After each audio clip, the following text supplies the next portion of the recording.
Bienvenue au balado des psychologues au travail, le balado qui vise à faire connaître la psychologie du travail et les différentes façons d'incarner cette profession.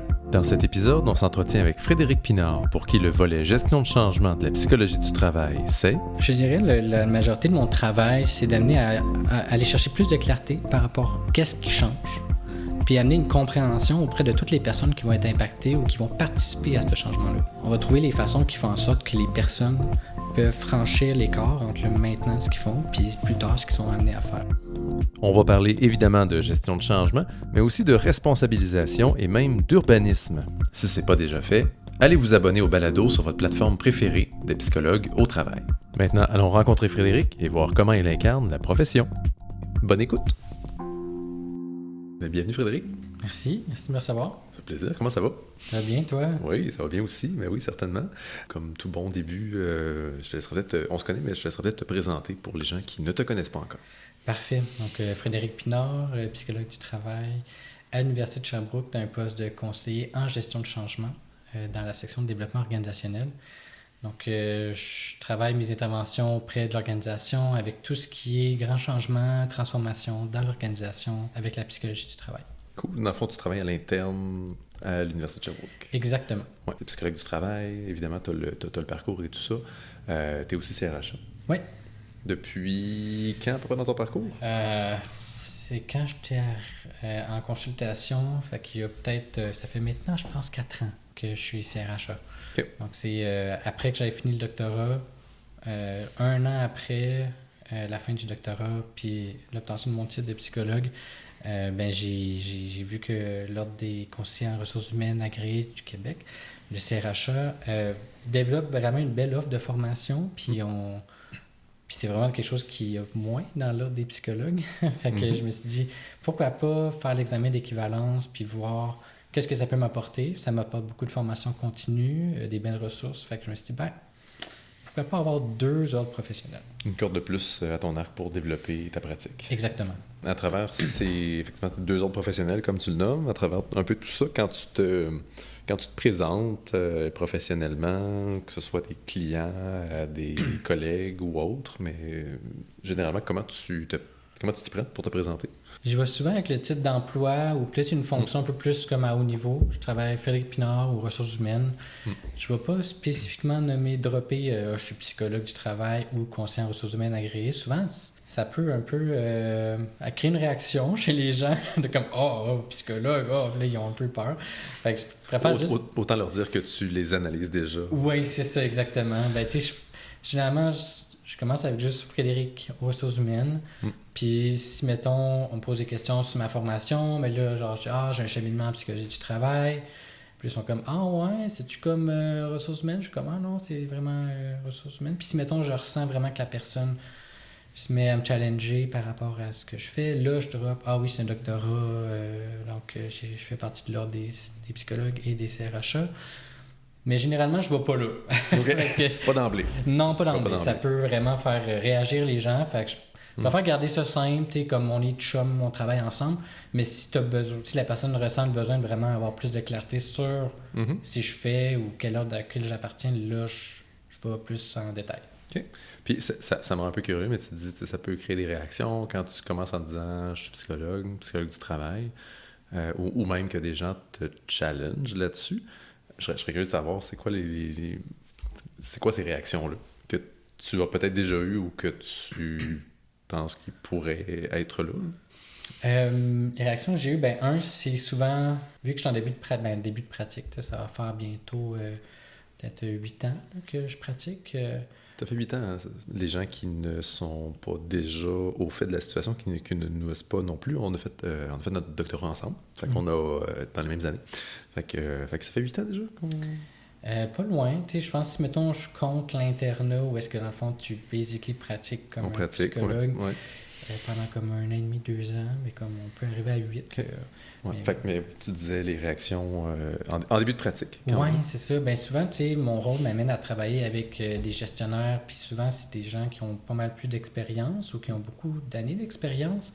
Puis souvent, ils voient un petit jeune, ils sont comme, lui, souvent comme un petit jeune, connaît rien dans la vie, Fait que souvent, de dropper, j'ai ma formation de doctorat en psychologie, puis je fais partie de l'ordre des psychologues et des CRHA également.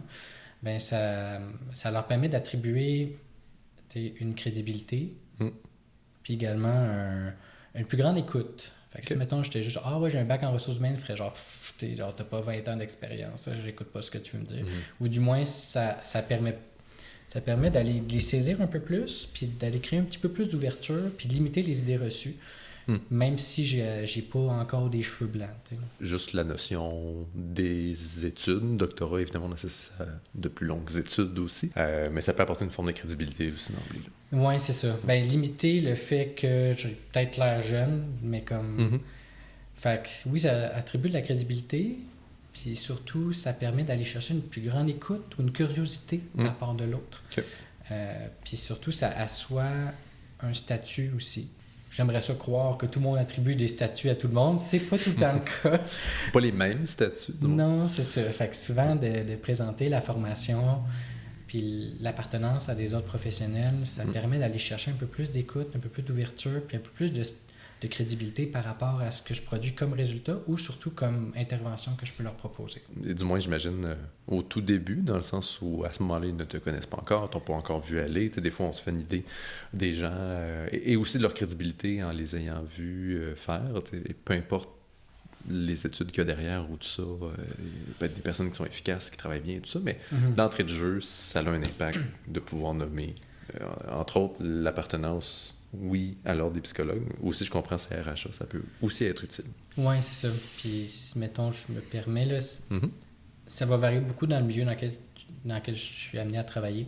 Quand je travaille en consultation, ça permet de justifier le salaire qu'on fait payer aux clients. C'est-à-dire, je vous jure, c'est des professionnels puis ils ont beaucoup d'années d'études. Dans le milieu manufacturier, j'essaie de pas trop y aller parce que ça crée une distance avec les clients ou avec les personnes à qui j'intervenais. Puis, dans le milieu universitaire, les diplômes sont vraiment perçus comme un gage de compétence. Fait que si, mettons, tu as juste un bac ou juste une maîtrise, ben comme les gens te considèrent moins d'emblée. Ah ouais, OK. Fait que souvent, ils vont souvent plus challenger. Ah, fait que t'as le bac? Non, j'ai le doctorat. Ah, OK. Là, ils sont plus à l'écoute. Puis quand je dis, je suis membre de l'ordre des psychologues, là, OK, je vais plus t'écouter ce que tu viens de dire. Okay. Fait que quand tu disais challenger tantôt, c'est un peu c'est un peu dans cet angle-là. Oui, c'est ça. OK. Fait que ça dépendamment du milieu, mais je comprends effectivement que si on accorde une importance aux études, à différents degrés d'études aussi, ben là, ça devient une corde intéressante à ton arc. Exact. Puis dans d'autres milieux, ben effectivement, on veut pas non plus être vu comme des experts dans nos tours d'ivoire. Hein? On veut pas être vu avec une distance. Là. Non, vraiment pas. Et puis tu me disais, gestion de changement, grande transformation, tu es à l'université de Sherbrooke. Peux-tu me parler un peu plus des mandats que tu étais appelé à faire? On sait que gestion de changement, ça peut effectivement couvrir plusieurs choses, mais je te laisse peut-être me parler un peu des différents mandats que tu es appelé à faire. Je dirais la majorité des mandats dans lesquels je travaille, c'est beaucoup dans la transformation technologique de l'université.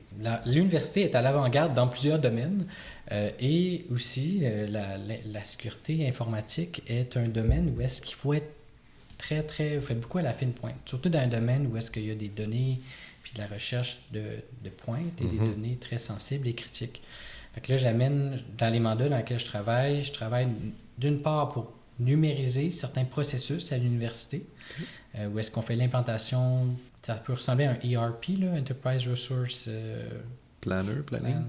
Je ne me rappelle plus trop c'est quoi le terme, mais chose certaine, c'est comment qu'on fait pour implanter une plateforme qui permet à plusieurs systèmes qui recueillent des données de communiquer ensemble. Okay. Fait que c'est comme quand on fait juste tout changer l'armature de comment les données sont récoltées puis transmises pour atteindre les fins de l'université, c'est-à-dire, par exemple, la gestion du dossier étudiant. Fait que je travaille dans cette transformation-là où est-ce qu'on implante un nouveau système, qu'on développe et on implante un nouveau système qui va changer les façons de faire. Je travaille également en sécurité de l'information et sécurité informatique, dans laquelle on renforce les pratiques en sécurité à l'université. Okay. Et aussi, on implante une structure de sécurité de l'information qui permet de déterminer quelles sont les données sensibles, puis quelles sont les bonnes pratiques ou les comportements qui sont attendus de la part du personnel. On pourrait le voir, par exemple, comme des affaires en santé et sécurité. Moi, je le compare beaucoup. Là, je trouve que c'est très, très, très similaire. Okay. Quand tu rentres dans une manufacture ou dans une usine, tu mets tes bottes à cap, tu mets tes bouchons, tu mets ton casque, tu mets tes lunettes de protection. Bien, quand tu travailles avec des données sensibles, bien, les comportements que tu as avec ces données-là, avec ton ordinateur, doivent être sécuritaires pour s'assurer qu'il n'y ait pas de fuite d'informations et que tu recueilles juste l'information dont tu as besoin pour limiter les impacts si jamais tu perds cette donnée-là ou elle est amenée à être égarée. Fait que c'est comment qu'on fait pour faire évoluer d'une part l'organisation pour comprendre c'est quoi, deux, faire adopter ces comportements-là sécuritaires de la part du personnel et renforcer des systèmes qui vont amener des restrictions au personnel pour s'assurer de la sécurité de leur comportement. T'sais, on ne veut pas juste leur dire « Ah, on fait confiance ». Oui, on fait confiance, mais on a encore de la pratique aussi avec des nouveaux systèmes informatiques. Puis à travers tout ça, on transforme l'organisation pour passer à des systèmes plus à jour et également qui permettent d'être plus efficaces en termes de traitement des données. Fait que dans le fond, c'est des changements de comportement.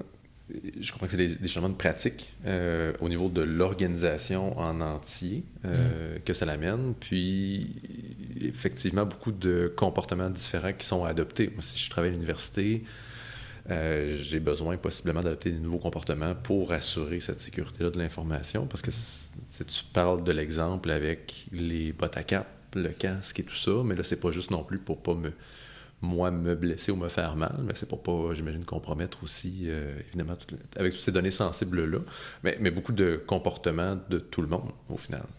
Exactement. Tant pour la protection individuelle, mais la protection également de l'organisation, puis aussi des données qu'elle traite des clients ou des personnes où est-ce qu'ils transmettent des données sensibles. De la recherche, qu'il y a des données sensibles qui émergent, puis qui doivent être protégées. Je donne un exemple.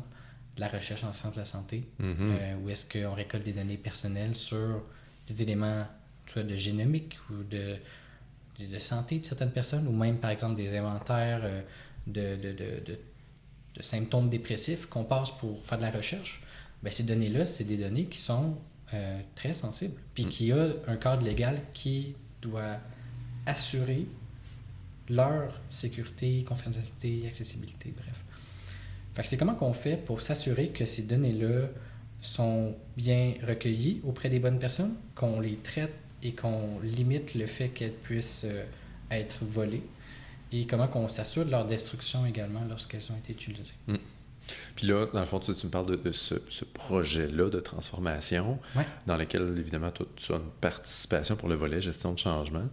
Si je zoome sur, effectivement, ta contribution comme psychologue du travail, mais plus spécifiquement dans ton titre, pour le volet gestion de changement, qu'est-ce que tu es amené à faire qui peut détailler un peu cette contribution-là? Je dirais la majorité de mon travail, c'est d'amener à avoir une compréhension plus, aller chercher plus de clarté par rapport à qu'est-ce qui change, puis amener une compréhension auprès de toutes les personnes qui vont être impactées ou qui vont participer à ce changement-là. Fait que vraiment, prendre des éléments, des gens très, très techniques qui ont une lecture très fine ou très expert de leur situation, mais comment qu'on la démocratise, comment qu'on essaie de bien comprendre ça, puis comment qu'on s'assure que les gens le comprennent bien aussi. Tu sais, ça peut être très... Tu sais, je t'en parle, là, puis je suis convaincu que j'ai perdu genre au moins le 3/4 des personnes qui m'ont écouté en parler de données, puis des affaires de même. Mais c'est pour ça, c'est comment qu'on rend ça simple, comment qu'on rend ça clair, comment qu'on s'assure qu'on travaille ensemble, qu'on crée de la confiance et de la collaboration. Je donne un exemple, par exemple, pour la sécurité de l'information. Pour moi, c'était un nouveau mandat dans la dernière année. Bien, premièrement, c'est quoi? Qui est-ce qui y participe? C'est quoi les mandats? Avec qui tu vas travailler? Qu'est-ce que toi, tu as besoin que les autres fassent pour accomplir tes mandats que tu as à faire? Comment tu peux sensibiliser l'autre à qu'est-ce que tu as besoin de lui? Puis finalement, comment qu'on s'assure que tu atteignes tes cibles, puis que tu aies des résultats concrets, puis que les gens le voient. Fait que, c'était beaucoup mon travail là-dedans, de juste travailler avec les gens qui travaillent en sécurité de l'information pour l'amener à mieux comprendre, qu'est-ce qu'ils font pas, de qui tu as besoin, comment tu développes cette collaboration-là, puis comment tu engages les gens pour qu'on travaille tous ensemble pour transformer l'organisation par rapport au comportement attendu des gens. Je retiens clarté, une compréhension commune, donc une clarté commune de qu'est-ce qu'on fait, c'est quoi les différents rôles, c'est quoi les rôles des différentes personnes qui sont impliquées. Exactement. Donc, j'imagine qu'il y a quelque chose même dans le fonctionnement du projet pour faciliter la bonne marche un peu de ce projet-là. Oui, beaucoup. Les gens ont une idée, il faut qu'on arrive à la fin que les gens fassent ça, une liste d'exigences légales. Là, concrètement, là, mettons pour la personne qui n'est pas initiée là, en sécurité de l'information, qu'est-ce que ça veut dire? Qu'est-ce qui change pour elle? Elle n'a pas besoin de savoir les paragraphes légaux, puis qu'est-ce qu'on attend d'elle, puis whatever. Concrètement, qu'est-ce que ça change dans son quotidien? Puis comment on l'amène à adopter ça? Puis comment on s'assure que les pratiques sont maintenues? Puis toi, en fond, tu as interagir avec les gens, oui, qui sont sur le projet, donc qui amènent les changements ou qui les préparent, les planifient, les mettent en place. As-tu des interactions directement avec, justement, les différents employés qui ne siègent pas sur le projet, mais ils ont quand même des choses à faire pour s'assurer de la sécurité de l'information? Pas tout le temps. Non. Je dirais la majorité du temps, si mettons j'y vais, c'est en accompagnement pour bien comprendre qu'est-ce qu'ils ont besoin de savoir. OK. Fait que, j'amène une personne de la sécurité de l'information, puis je lui dis, ben comme, parle-y là. Qu'est-ce qui la stresse? Qu'est-ce qu'elle veut savoir? Qu'est-ce qui va rendre ça clair pour elle? Puis là, je le traduis comme préoccupation, puis je m'assure que la personne de la sécurité de l'information le comprend. Mais la majorité de mes interventions se font en amont. OK.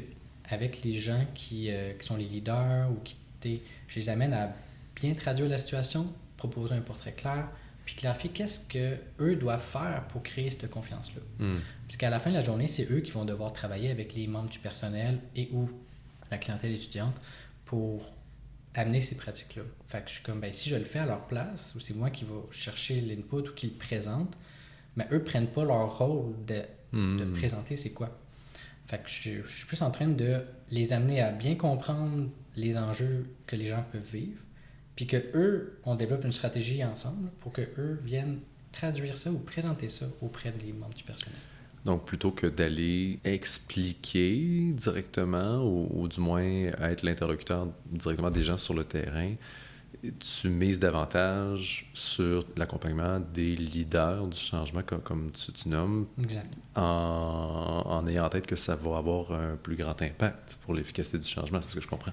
Oui, puis qu'il y a une responsabilisation puis une prise en charge du changement. C'est pas moi qui fais la job à ta place.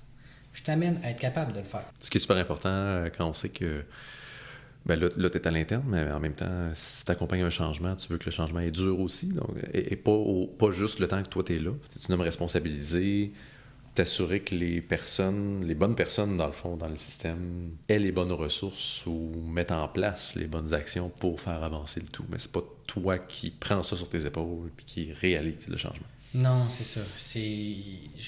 J'essaie de pas aller là. Ça dépend du niveau de risque, le niveau d'urgence, puis le niveau de habilité à gérer le changement de la personne. Puis le niveau d'accompagnement va un peu s'ajuster selon ça. Ouais. Mais généralement, ce que j'essaie de faire, c'est vraiment de travailler avec eux puis proposer un accompagnement qui est plus intense au début, mais qui l'est de moins en moins, pour les amener à être plus habiles pour gérer le changement, se poser les bonnes questions, simplifier puis raffiner leurs pensées pour que ça soit accessible aux gens, puis aussi s'assurer qu'elles soient au clair avec les attentes que les gens ont envers eux puis qu'eux ils ont envers les gens. C'est comme ça que je pense que c'est gagnant là, la pratique. Fait que oui, responsabiliser, mais aussi habiliter les gens qui font qui sont dans le changement à eux-mêmes être capables de le gérer. OK. Fait ça prend-tu la forme de formation ou même d'accompagnement plus en style coaching avec ces leaders-là? Quelle forme ça peut prendre? Moi, comment j'interviens, oui, il peut y avoir des formations générales, là, mais moi, ce que je fais, c'est vraiment, je fais la démarche avec eux dès le début. Okay. Fait que, concrètement, on définit au début, c'est quoi le changement? C'est quoi la vision que vous avez par rapport à ça? Puis là, je fais la démarche avec eux. OK, c'est avec qui tu dois travailler? Quelles sont les attentes? Comment tu vas savoir que tu as fini ton changement? Qu'est-ce qui existe actuellement? Puis à la fin de la journée, à la fin de l'intervention, qu'est-ce que tu aimerais qu'il se passe? Puis l'écart entre le maintenant puis le plus tard, mais c'est ça le changement.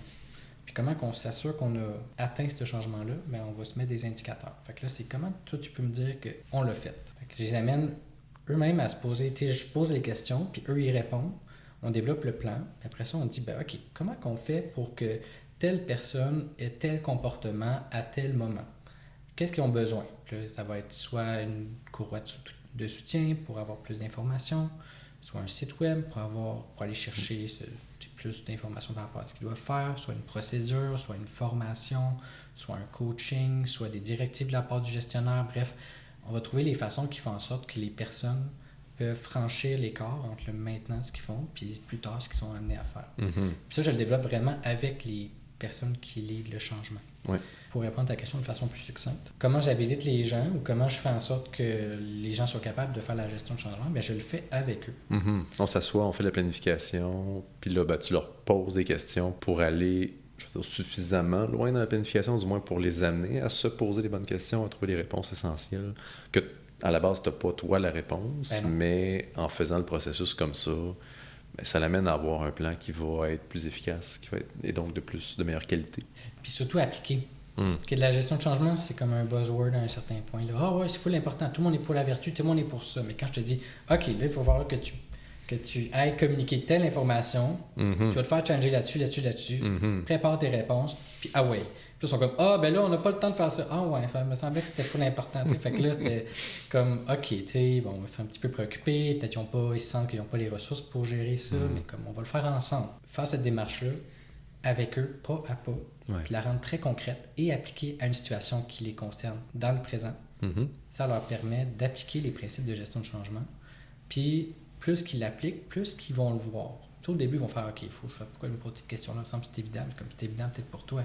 Mais pour moi ou pour n'importe qui dans l'organisation, c'est pas clair. En le faisant ensemble, puis en l'appliquant, ça l'amène à non seulement atteindre des cibles, mais également les habiletés. Dans ces différents mandats-là de gestion de changement que tu as fait aussi, je serais curieux de savoir quelles caractéristiques tu as peut-être particulièrement appréciées. Puis ça peut être peut-être dans certains mandats, peut-être que c'est des choses qui se recoupent aussi dans l'ensemble des mandats de gestion de changement que tu fais, mais un élément dans ta pratique, au final, que tu apprécies particulièrement. Je serais curieux de savoir qu'est-ce que c'est pour toi.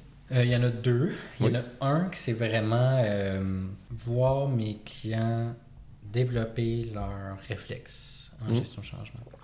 Puis voir qu'ils utilisent de plus en plus le langage en gestion de changement.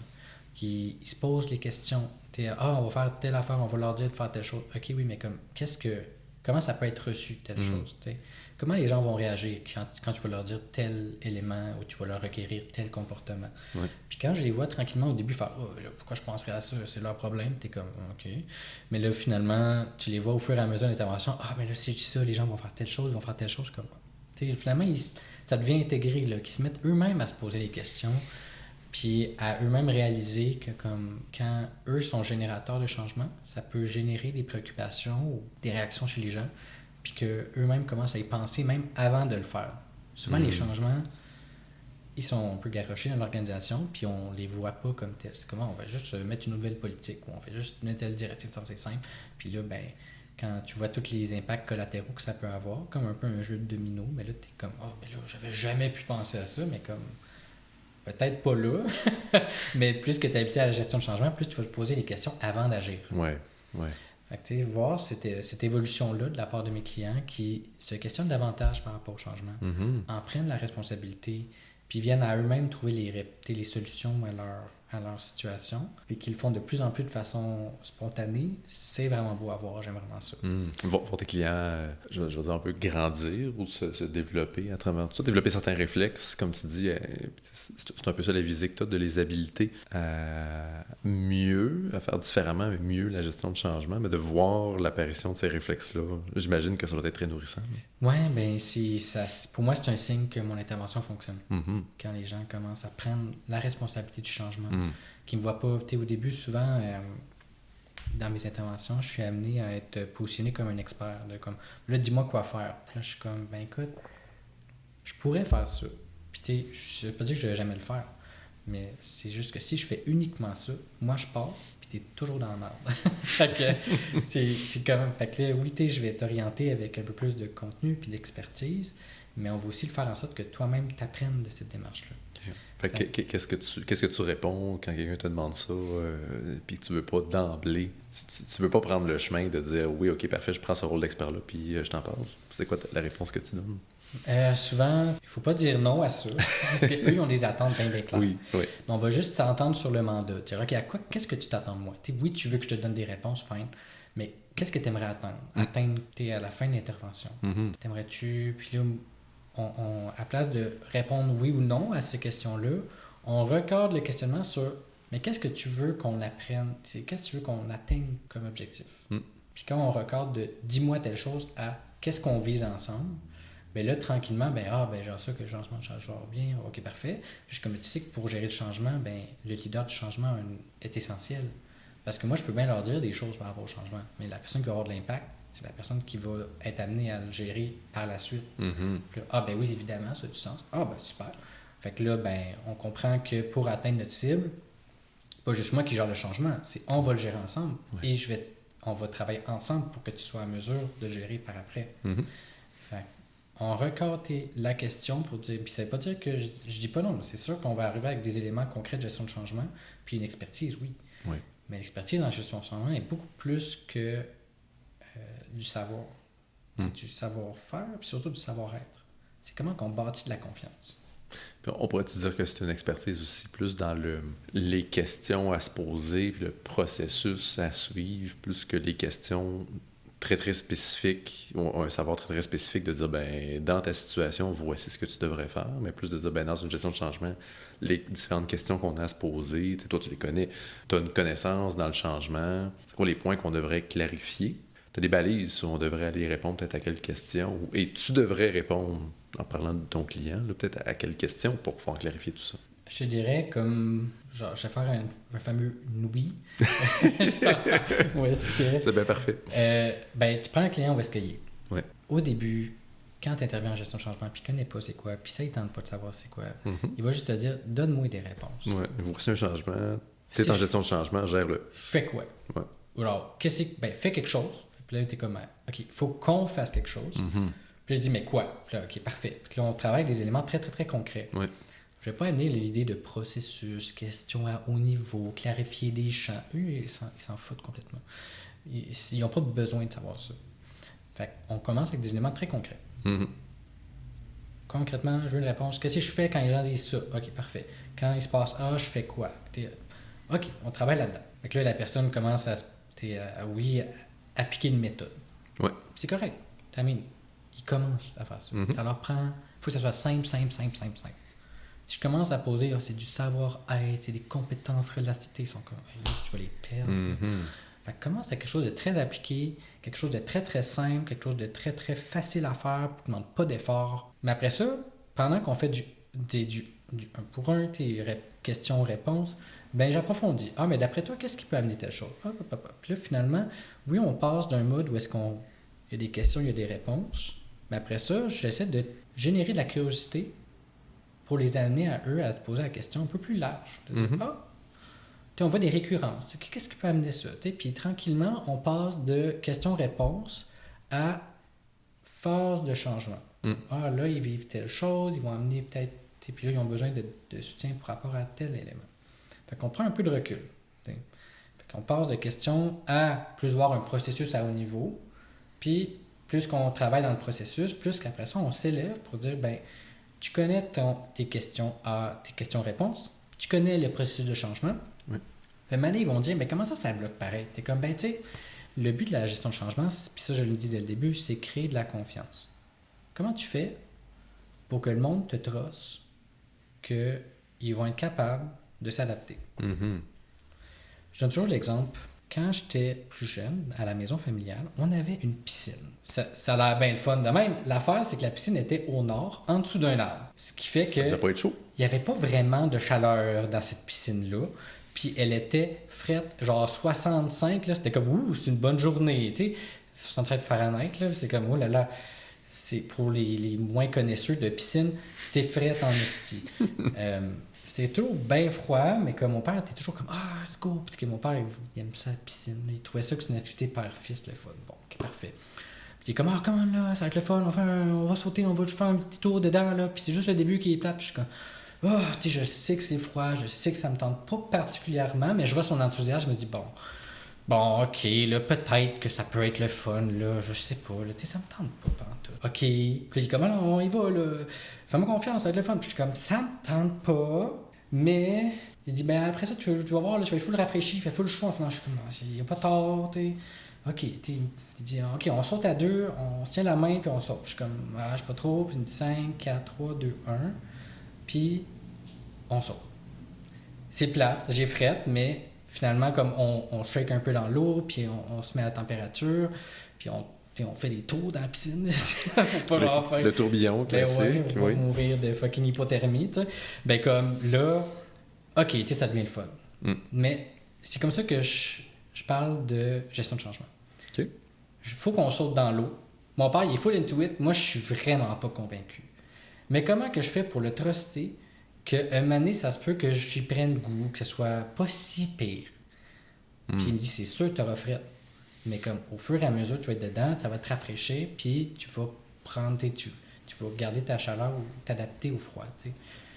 Fait que comment que je fais en sorte que dans le changement, je fais en sorte que les gens sautent dans la piscine avec moi. D'où la confiance qui est nécessaire. Exactement. S'il me trosse pas, il me dit, mais non, oui, c'est sûr que je vais straight mourir. Si je tombe dans cette piscine-là, je vais faire l'hypothermie, je vais haïr ça. Je vais me noyer. T'sais. Les gens vont penser à ça, genre métaphoriquement. Puis là, tu dis, puis là, c'est comment que toi, comme leader de changement, tu peux les amener à dire, tu vas être capable. Oui. Mais sans leur dire de la bullshit. Sans dire, ah, t'as la meilleure expérience du monde. Non, il y a toujours une adaptation dans le changement. Il y a toujours une perte de performance ou de productivité qui est normale. Parce que ça, on sait quand on se fait présenter un changement, on voit de toute façon ça va être quoi les désagréments, ou en tout cas on en voit certains. C'est souvent ça qu'on voit en premier aussi. Fait que de toute façon, si c'est de la bullshit, ça marchera pas. Là. Ben, c'est que souvent, tu sais, les gens qui pilotent le changement, eux voient juste le positif parce qu'ils ont travaillé puis ils sont arrivés à la conclusion que ça prenait un changement. Eux, ils sont bien au fait de pourquoi c'est important puis à quel point ça va être bénéfique pour eux et aussi l'organisation. Ouais. Mais la personne qui le reçoit, eux, ils n'ont pas cette histoire-là, ils n'ont pas fait ce cheminement-là. Fait qu'eux, ils sont juste en train de dire « Hey, pourquoi tu changes les affaires? Ça allait bien, là. Ouais. » Ou ça allait pas si pire, puis là, ça va me mettre dans la merde. J'ai déjà en merde de job en ce moment, puis en plus de ça, il faut que je gère quelque chose que j'ai jamais demandé. Fait que là, souvent, les personnes qui pilotent le changement vont juste parler des aspects positifs. Puis les personnes qui vont le recevoir vont juste présenter les aspects négatifs. Puis finalement, la personne qui reçoit le changement, elle dit, ben toi, tu comprends pas là, que ça va me faire chier dans ma job. Ouais. Fait que s'il comprend pas ça, comment je peux le truster qui va m'aider avec tout ce que je suis en train qu'est-ce que je vais vivre là-dedans. Puis finalement, un fossé se creuse et finalement, des gens viennent à dire, les gens qui pilotent le changement, les gens sont résistants au changement. Oui. Ils n'arrêtent pas toujours de dire que c'est de l'hostie de mal, alors que moi, genre, c'est juste positif, là, ça va être bénéfique pour le chiffre d'affaires, puis d'affaires de même. T'es comme... Comment ça, les gens ne comprennent pas tous ces aspects positifs-là? On n'est pas en même place. Comme tu dis, les leaders du changement, les gens qui ont réfléchi, qui l'ont préparé, ils ont passé à travers certaines étapes. Ils se sont fait une tête, ils ont peut-être pu digérer aussi certains aspects, mais on n'est pas en même place. Puis ça, c'est difficile pour la confiance. Ouais, c'est si ça. on ne réussit pas à s'entendre. C'est ça. Puis c'est là où est-ce qu'il faut faire le chemin avec eux. Comment tu amènes tes personnes qui reçoivent le changement à faire le même chemin que toi? Ou à ce qu'ils voient les bénéfices, ou aussi qu'ils voient que toi, tu sois sensibilisé à qu'est-ce que ça va faire pour eux. Puis comment vous avez une compréhension des bénéfices et des pertes ou des défis que ça va occasionner. Puis comment on va amoindrir ces impacts-là. C'est ça la gestion de changement à la base. C'est juste amoindrir ou trouver des façons de mitiger le changement entre maintenant et plus tard. Super. Fait que je comprends que, en tout cas, moi, l'image qui me vient en tête, c'est beaucoup un genre de traduction, dans le sens où on parle la même langue, mais en même temps, comment est-ce que tu es capable tu disais tantôt, s'il y a des moments de contact que tu as avec les gens qui vivent le changement, c'est de comment traduire aussi ce qu'ils expriment en préoccupation, d'être capable de voir c'est quoi qu'il y a un peu en arrière, amener les gens qui n'abordent pas du même angle de changement, mais à pouvoir s'entendre, à pouvoir se parler, puis pour reprendre l'image, être capable d'accepter de sauter dans la piscine en même temps. Exactement. Ouais. Puis peut-être qu'on va mettre des flotteurs, peut-être qu'on va mettre un peu plus d'eau chaude dans la piscine, peut-être qu'on va attendre qu'elle soit un peu plus chaude à un moment donné, ou peut-être qu'on va juste sauter, puis que ça va être ça. Fait qu'il faut que tu te fasses à l'idée, mon chum. C'est plusieurs stratégies pour amener les gens à comme cheminer à travers l'idée que oui, il y aura un changement et ça fait partie de la vie. Mais l'être humain n'est pas fait pour s'adapter continuellement. Il cherche l'homéostasie.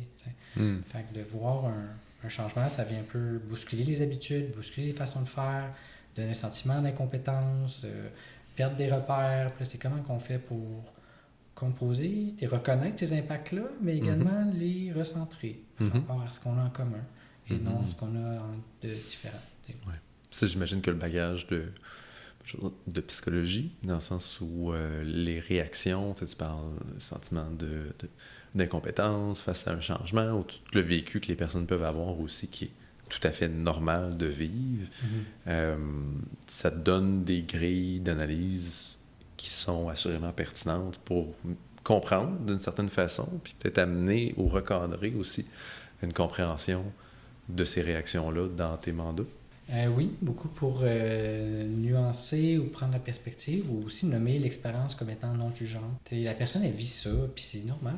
Plutôt qu'on changeait de quoi dans ta vie, mais comment tu réagis? Ah, ben, j'ai résultat, mais c'est exactement ça que la personne peut vivre. Ouais. Fait que vraiment traduire cette réalité-là, mais surtout avec des mots qui sont plus facilement recevables.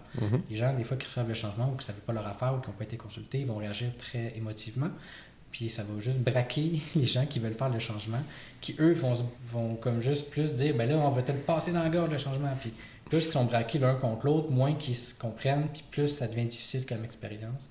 Puis finalement, le projet aboutit pas parce que les gens ne veulent pas. Même si le projet répond exactement à tous les paramètres qu'il est supposé répondre. Fait que mon expertise de psychologue, oui, c'est pour traduire ces réalités-là, mais aussi, c'est vraiment s'assurer que l'intervention soit bénéfique ou ne nuise pas au client. Dans le sens que je peux voir facilement certains collègues qui peuvent être amenés à faire pour le client. Comme prendre le rôle d'expert. Je vais le faire à ta place, puis là, je vais être au centre du changement, puis je vais prendre la place, puis c'est moi qui vais l'aider finalement. Puis que le client fait comme parfait, moi j'ai rien à faire, c'est lui ou elle qui va prendre les claques. Puis moi j'ai juste à m'asseoir dans ma chaise, dire ça, gérer le changement, j'ai rien à faire. Finalement, le changement, il passe moins bien parce que la personne qui le porte n'est pas vue comme légitime pour le porter. Parce que c'est pas le leader de la fonction ou du changement. Fait que souvent, dans cette posture-là, le client il n'est pas habilité, ça lui nuit parce qu'il n'est pas capable de gérer son changement. Il ne va pas être amené à être capable de le maintenir. Tu ne l'habilites pas, tu prends sa place, puis vu que tu n'es pas au fait avec justement ton intention, il peut y avoir des glissements dans l'efficacité ou les cibles de l'intervention. Ton but, c'est que ton client t'aime parce que tu fais tout ce qu'il veut, ou ton but, c'est que le changement fonctionne. Et donc, des fois, ne pas dire oui à tout. Fait que cette différence-là, souvent, est moins perçue par des gens qui n'ont pas la formation en psychologie. Une posture, une différence dans la posture, mais directement dans la relation avec le client, au final. Oui, c'est vraiment quelque chose qui est vraiment un avantage du côté de la psychologie. OK. Puis, tu sais, toi puis moi, on sait que la psychologie du travail, c'est très large. Comment est-ce que tu expliquerais c'est quoi la psychologie du travail à quelqu'un qui ne connaît pas nécessairement le domaine? Comment je le mentionne, c'est beaucoup sous l'angle de l'approche systémique qui caractérise, en tout cas, mon approche, puis la méthode de l'intervention en psychologie organisationnelle. Où est-ce que, lorsqu'il y a une situation qui se présente, par exemple, j'ai des employés qui quittent tout le temps. Qu'est-ce qui se passe? On va mettre des meilleurs salaires. Mais ils ont des bons salaires, puis ils quittent pareil. On va justement faire cette enquête-là pour approfondir ces éléments-là, pour faire une constellation de, OK, qu'est-ce qui se passe dans l'organisation? Est-ce que c'est une question que les rôles sont pas clairs, que le leadership mobilise ou pas? Est-ce qu'on est... Y a-t-il des problèmes en lien avec le climat de travail? Est-ce que les gens ont les bons outils ou les bons processus pour réaliser leur job? Est-ce qu'ils sont capables de réaliser leur job? Qu'est-ce qui se passe actuellement? Fait que souvent, en psychologie du travail, on va prendre une situation très concrète que les gens vivent, qu'on peut appeler un symptôme, puis essayer de mieux comprendre qu'est-ce qui fait que ça se présente. Dans le fond, la psychologie du travail va avoir comme objectif de se dire, comment est-ce que j'interviens pour comprendre c'est quoi les causes, qu'est-ce qui favorise ça, qu'est-ce qui fait que c'est là aussi pour pouvoir agir sur... Peut-être tu donnes un exemple, c'est on va clarifier c'est quoi les termes, on va donner peut-être certaines formations, on va creuser peut-être d'une façon un peu plus spécifique pour aller vérifier qu'est-ce qui se passe réellement à un niveau de granularité peut-être un peu plus fin, pour poser des actions pour qu'il y ait une amélioration effective, mais d'abord en ayant un bon diagnostic. Mettons que tout ce que tu m'as dit, si on se prête quand même à se dire, mettons qu'on essaie de résumer ça en une ou deux phrases, avec tout ce que tu mentionnais, tout ce que tu as mentionné avant, ça pourrait ressembler à quoi une synthèse, mettons, de ça? Je dirais que la psychologie du travail, ça s'intéresse à l'expérience humaine au travail. Comment qu'on fait pour mieux la comprendre? Comment qu'on fait pour amener les gens à s'adapter à différentes situations au travail, puis à finalement aligner bien-être et performance dans le cadre de leur fonction. Est-ce qu'il y a quelque chose que tu rajouterais, mettons, plus spécifiquement pour le volet gestion de changement? Parce que tu sais, la psychologie du travail, c'est large. Je trouve que ça résume très bien d'ailleurs ce que tu mentionnes, mais le volet gestion de changement aussi, tu sais, expliquer ça ou simplifier ça, synthétiser un peu. Pour gestion de changement, pour moi, c'est la différence entre le maintenant et le plus tard. Ouais. La situation actuelle et la situation désirée. Quels sont les écarts? Comment on amène les gens à franchir le gap là, pour qu'ils s'adaptent au changement? Okay. Super. J'ai souvent cette image-là de dire on incarne la profession différemment. On est psychologue du travail tous les deux, mais les mandats que tu fais, la façon aussi que tu te prends pour les faire, puis que tu rentres en relation avec les clients, c'est pas la même non plus. Je te pose un peu la question, quelle est ta couleur que tu dirais que tu amènes dans la psychologie du travail, toi comme personne? Je dirais sur 2 éléments. Le premier élément, c'est beaucoup en lien avec la rigueur dans mes interventions. On peut me percevoir comme très rigoureux aussi. Puis je suis un gars pas mal compétitif dans ma vie personnelle.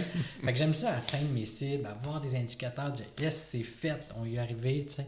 Ouais. Fait que souvent dans mes interventions, je suis très rigoureux par rapport à qu'est-ce qu'on vise, comment qu'on sait qu'on l'a atteint, puis comment qu'on voit la progression vers où est-ce qu'on devait se rendre par rapport au travail qu'on a ensemble. Donc ça me permet de vraiment spécifier le mandat, puis de voir l'évolution, tu sais.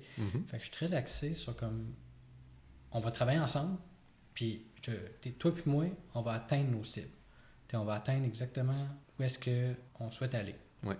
Fait que je vais travailler pas mal là-dessus, en mettant de l'avant la rigueur, mesurer où est-ce qu'on en est rendu dans le mandat, voir des éléments très concrets puis très pratiques par rapport à l'intervention. Mais comment on peut être convaincu qu'on avance, effectivement. L'aspect compétitif de vouloir atteindre les objectifs, mais c'est de s'assurer aussi qu'on soit dans la bonne direction. C'est pas juste le fun, puis sûrement que c'est mieux. Non, on veut des indicateurs. C'est pas juste des vibes, mettons. Ouais. Je feel que ça va mieux. C'est comme, OK, mais comme concrètement, comment que moi, je sais que je t'accompagne de façon adéquate. Comment qu'on peut spécifier ou s'entendre sur où est-ce qu'on veut aller. Ouais. Puis après ça, le chemin, on va le travailler ensemble, mais il faut qu'on sache notre objectif. Fait que d'une part, il y a ça. D'autre part, il y a vraiment l'aspect de comment que je peux rendre ça clair, simple, accessible. Dans ma pratique, je m'efforce souvent de le moins possible d'utiliser des termes comme théoriques ou très arides ou difficiles à saisir parce que je trouve que ça me met dans une posture où est-ce que moi je sais, puis ça n'amène pas mon client avec moi. Fait que souvent, j'essaie de vulgariser des façons de faire, des façons de nommer des choses. Parce que souvent, il peut y avoir des intervenants qui peuvent se cacher un peu derrière des termes qui sont moins accessibles, puis de un peu vendre du rêve ou de voir l'expérience humaine comme étant une boîte noire, puis qu'eux la connaissent, l'expérience humaine. Moi, j'ai vraiment le souci dans mes interventions qu'on parle le même langage, qu'on soit clair, qu'on soit concret, très pratique. Puis pour moi, justement, si je me sens obligé d'utiliser des grands termes d'experts qui sont pas accessibles, ben pour moi, ça me parle de « je suis pas aligné avec mon client. S'il comprend pas, on peut bien dire tel terme pour l'impressionner, là, mais comme est-ce que ça répond à son besoin? Ça répond-tu aux objectifs d'intervention? Comment ça m'aide à avancer? Non, ça m'aide. Ça nous aide-tu à avancer? Puis effectivement, pour que ça nous aide, généralement, on n'a pas besoin de faire compliqué. Surtout que comme l'expérience humaine n'est pas une boîte noire, puisque tout le monde en a une expérience humaine. Fait que oui, j'ai une expertise pour comprendre, puis observer, puis travailler l'expérience humaine. Mais ça ne veut pas dire que mon client, lui, il n'y en a pas. Quand je parlais de mon thème de thèse, la compassion envers soi, quand dans le temps, j'allais vers Montréal, je travaillais à Montréal, fait que je faisais des allers-retours Sherbrooke-Montréal. J'allais dans des Amigo Express. Puis dès que je parlais de mon thème de thèse, tout le monde a fait comme ben oui, moi aussi, ça me dit quoi? Puis finalement, ça venait vraiment les interpeller. Okay. Pour moi, ça me démontrait que c'est très accessible. Mais de l'autre côté, beaucoup de gens peuvent penser qu'ils connaissent ça mieux que moi. Puis ils n'ont pas tort qu'ils connaissent, ils ont une expérience, mais ça veut dire qu'ils sont capables de faire la même job que moi avec l'expérience que j'ai. Non. Ouais. Ce que je veux dire avec tous ces mots, c'est que au contraire, à place de voir l'expérience humaine comme une boîte noire que moi seul je suis capable de gérer ou de comprendre, c'est de les amener à dire, mais toi, tu en as une compréhension, puis qu'est-ce qui aurait du sens pour toi par rapport à la situation? Puis de les amener à connecter ou contacter cette expertise-là, qui est peut-être latente, ou qui ne réalisent pas pour les amener à trouver des solutions aux situations qu'ils rencontrent. Un peu dans la même veine que ce qu'on parlait un peu plus tôt d'habiliter les gens à. Puis effectivement, ils ont une expertise. Puis c'est vrai que c'est un peu paradoxal parce que quand on parle du fonctionnement humain, comme tu l'as nommé, tout le monde a une forme d'expérience humaine, dans le sens où effectivement la compassion, tout le monde a pu y toucher de près ou de loin. Et donc, on a tout un peu une petite idée de ce que c'est et tout ça, mais c'est un peu paradoxal parce que c'est aussi un des domaines pour lequel il peut quand même avoir une facilité aussi à présenter toutes les buzzwords qui se présentent avec le fonctionnement humain. Puis je dis buzzword dans le sens où il y a des mots à la mode qu'on pense peut-être comprendre ou que ça a une importance, mais qui peut avoir une part de mysticisme un peu autour de ça. Mm-hmm. Et aussi, évidemment, l'apparition de personnes qui se présentent comme étant des experts sur le sujet, parfois autoproclamés. Et est-ce que ça nous amène réellement à mieux comprendre et à agir, ou est-ce que c'est juste qu'on se plaît aussi à parler d'un thème qui est d'actualité, mais est-ce que ça nous amène réellement à régler nos problèmes? Puis tu me disais aussi 2 éléments dans ce que tu aimes par rapport à différents mandats que tu fais. Ça serait quoi le 2e élément? Le 2e élément, c'est vraiment l'influence que je peux avoir auprès des hauts gestionnaires dans l'organisation.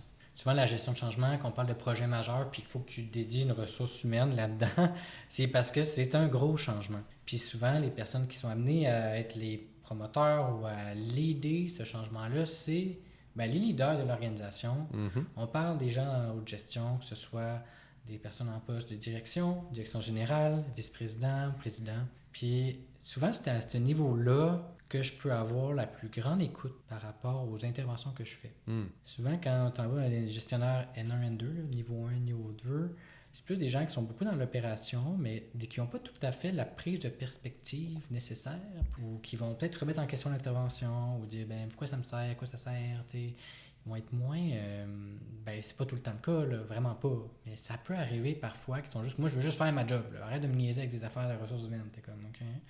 Mais quand tu t'envoies à des N3, N4, là, des personnes un plus à haut niveau, ils ont plus cette sensibilité-là. Oui, les chiffres, c'est une chose. Mais qu'est-ce qui va vraiment les aider, là, c'est comment on amène un groupe de personnes au travail à atteindre leur objectif. Puis ça, c'est beaucoup la relation humaine. Ouais. Puis c'est là que j'ai généralement la plus grande écoute, puis la plus grande influence pour qu'ils portent ces changements-là, qu'ils mettent en valeur leur leadership. Puis aussi, c'est là que, en tout cas moi, souvent, c'est là que j'observe beaucoup plus de courage managérial. Mm-hmm. Ou est-ce que s'ils sont rendus N3, N4, là, c'est qu'ils en ont pris des calls difficiles, ils en ont fait des décisions pas faciles, ils les ont présentées à leur personnel, puis ils ont tenu leur bout.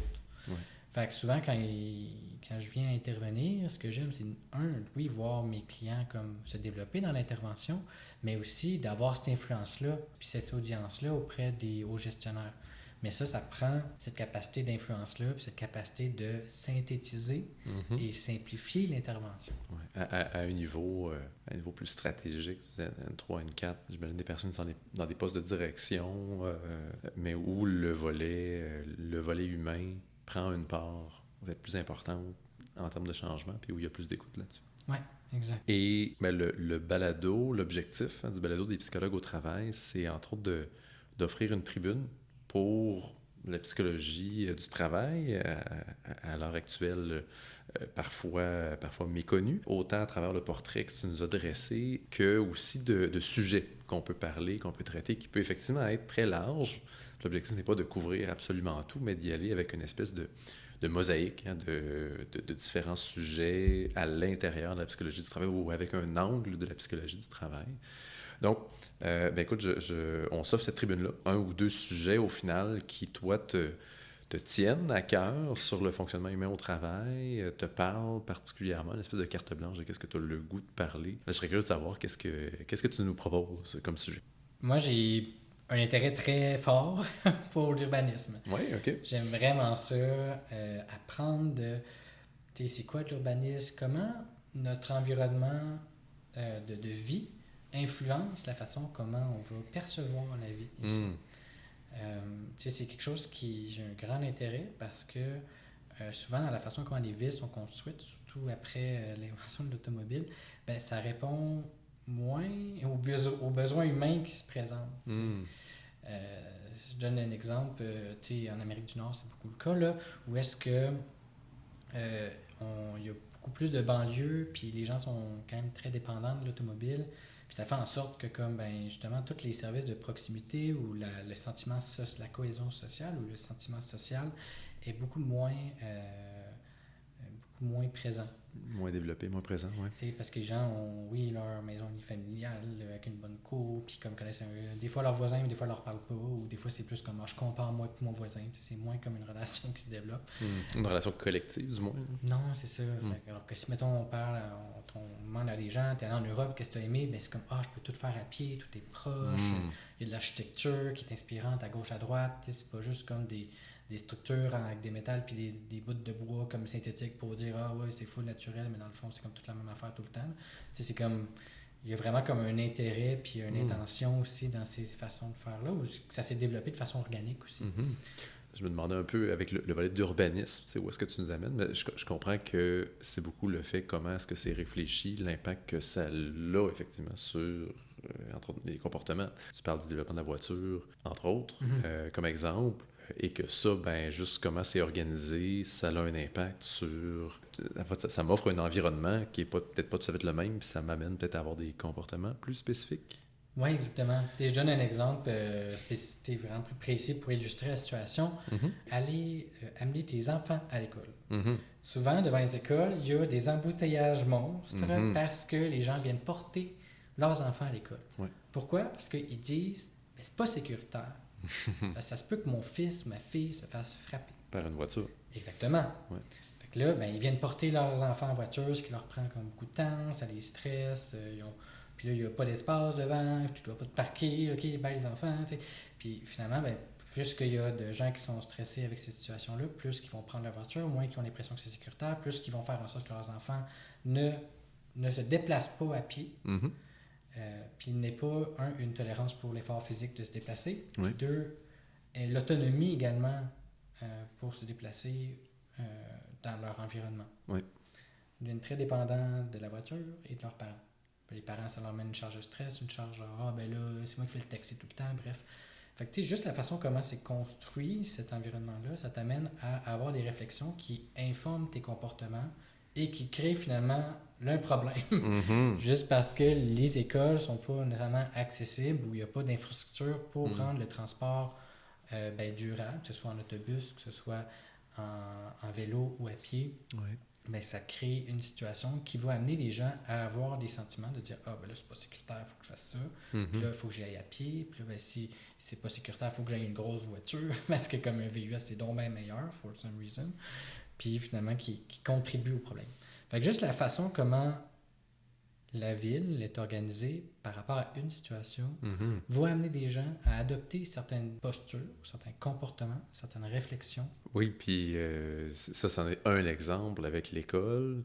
Après, on peut tout imaginer les différents quartiers, les services qu'on a, les moyens de déplacement qu'on peut avoir, les espaces verts, comment c'est réfléchi aussi. Bref, la densité de population, en tout cas, il y a beaucoup de facettes là, liées à ça. Exactement. Pour moi, je trippe parce que justement, quand je fais juste sortir dehors puis regarder dans mon quartier, je suis capable de voir justement ou d'avoir peut-être plus l'œil pour ces décisions d'urbanisme-là qui ont été prises.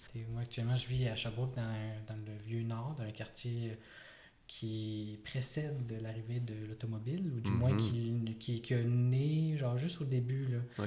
Fait que, les lignes de transport en commun, il y en a beaucoup.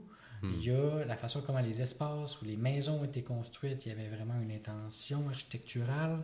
Il y a des parcs à proximité, le centre-ville est proche, il y a des commerces de proximité, il y a une mixité de logements, tant genre des plex que genre des unifamiliales, que des bigénérationnels. Il y a ce sentiment-là de communauté, des grands arbres matures. La façon comment l'espace a été réfléchi témoigne d'un espace dans le temps où est-ce que les priorités ou les préoccupations étaient différentes. Oui, j'ai l'impression que c'est très facile, pas de prendre ça pour acquis, mais tu sais, le développement juste de nouveaux quartiers ou réfléchir dans des espaces. En date d'aujourd'hui, l'automobile, c'est comme omniprésent ou tellement acquis, tu sais, de réfléchir à se dire, on a déjà réfléchi à comment est-ce qu'on monte un quartier à une époque où l'automobile, peut-être ça existait déjà, mais c'était pas tout le monde qui en avait comme aujourd'hui. On ne le réfléchit pas de la même façon, c'est sûr. Puis ça amène possiblement d'autres comportements aussi. Exact. C'est vraiment fascinant. Puis mettons, je te demande quel lien tu fais avec justement le volet psychologie du travail. Je vois le volet fonctionnement humain derrière tout ça. L'influence que l'environnement, de la façon dont c'est réfléchi et c'est construit, va avoir un impact sur nos comportements. Ouais. Quel lien tu fais avec le milieu de travail, la psychologie du travail? C'est les mêmes dynamiques-là se présentent au travail aussi. Okay. Dans le sens que comment l'organisation, comment le milieu de travail est fait, ça va amener les gens à créer plus de relations avec un groupe de personnes versus un autre. Ils vont amener à, comme par exemple, juste la façon comment tu rentres dans une organisation, qu'est-ce qui t'est présenté, toi, comme client ou comme personne externe, ben, ça va te donner un peu plus d'informations sur qu'est-ce qui est important pour l'organisation. Que ce soit de mettre en évidence une grande machinerie pour montrer l'avancement technologique, ou un bureau avec une personne qui t'accueille avec un beau sourire et qui dit bienvenue à l'entreprise X, ou que ce soit que tu n'arrives pas à trouver l'entrée parce que c'est bien trop compliqué cette affaire-là, ben ça te donne justement l'idée de comment que l'espace est réfléchi, puis quel impact que ça peut avoir chez les gens, ou comment il n'est pas réfléchi des fois, puis comment ça peut venir influencer les dynamiques relationnelles qui se présentent au travail. Ouais. Si par exemple les TI sont dans un bureau vraiment super loin, là, où est-ce que personne va, ben c'est sûr que les gens vont dire « Ah, c'est les gars du TI, whatever ». Mais si mettons c'est quelqu'un il y a une personne TI dans chacune des espaces de travail, ben là, c'est une question, on va aller le voir, puis là, finalement, il y a des liens qui peuvent se faire puis se créer. Ça va aussi créer la façon comment on organise les clans au travail, ou des gens qui nous ressemblent versus des gens qui nous ressemblent pas. Puis ces dynamiques-là vont influencer également soit le climat de travail, les relations, la gestion de changement, peu importe. Fait que, l'urbanisme, à l'échelle d'une ville, peut être présenté dans un microcosme au travail, où est-ce que comment l'organisation de l'espace va influencer les dynamiques relationnelles et ainsi influencer des fois les problématiques ou les situations difficiles au travail. Fait que juste comme on réfléchit et on organise l'espace au travail, c'est là qu'on voit que ça peut avoir des impacts qui ne sont pas soupçonnés à la base. Exactement. Je suis en train de lire justement L'espace de la relation de Francis Levasseur. C'est un livre qui parle de comment les psychologues organisent leur espace dans leur bureau. Okay. Puis comment ça peut influencer le processus thérapeutique. Les intentions, qu'est-ce que ça peut générer chez le patient, chez le client. Il y a toujours une intention à un certain point, qu'elle soit perçue ou pas, du côté du psychologue, dans la façon comment il organise son espace pour venir générer quelque chose chez le client ou chez le patient. Comme je peux imaginer, un bureau, si on met des plantes ou pas, si c'est un espace qui est chargé versus qui est un peu épuré, ça peut avoir un impact différent. Donc, c'est quoi l'intention que je souhaite avoir? Exactement. Puis, qu'est-ce que ça peut venir... comment ça peut venir toucher la personne qui l'observe ou qui le vit, puis qu'est-ce que ça peut le faire émerger. OK. Comme réflexion. Okay. Ça t'a amené une réflexion par rapport à ton propre bureau? Oui.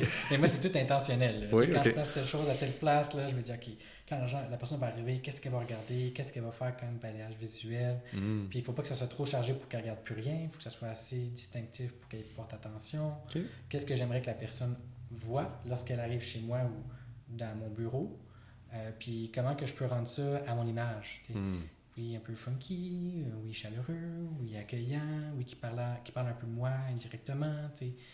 Dans mon bureau, j'ai une œuvre d'art, j'ai également des bocaux avec du thé dedans, j'ai certains livres ou des diplômes de doctorat ou d'accès à l'ordre des psychologues ou l'ordre des CRHA.